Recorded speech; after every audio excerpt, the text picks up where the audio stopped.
अस्सलामुअलैकुम दोस्तों। इंडिया के शहर पुणे में एक औरत जिसका नाम रेणुका है, जिसकी उम्र 38 साल है, उसने अपने शोहर को मुक्का मार के मार दिया।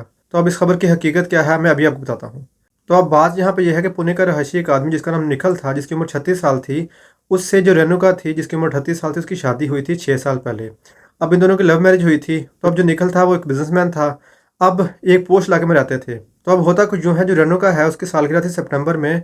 उसने अपने शोहर निखिल को ये बोला था कि हम जो सालगिरह है दुबई जाकर सेलिब्रेट करेंगे। अब इसके बाद जो उसका शोहर था उसने उसको रिफ्यूज़ कर दिया। तो उसके बाद 5 नवंबर को उनकी वेडिंग एनिवर्सरी थी, जिसमें जो उसका शोहर था निखिल, उसने उसको गिफ्ट नहीं दिए थे एक्सपेंसिव किस्म के। तो वेडिंग एनिवर्सरी के बाद जो रेणुका थी वो निखिल को ये बोल रही थी कि मैं दिल्ली लेके जाओ, वहाँ पे किसी की सालगिरह थी, वहाँ पे जाना चाहती थी। अब उसने वहाँ पे रिफ्यूज़ कर दिया। तो अब इन सारे वाक़यात के बाद जो औरत थी उसकी लड़ाई हुई अपने शोहर के साथ।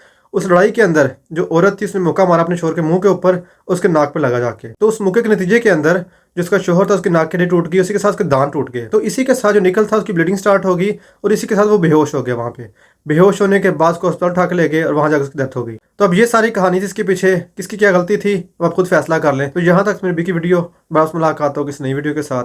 तब तक अपना ख्याल रखिएगा। अल्लाह हाफिज़।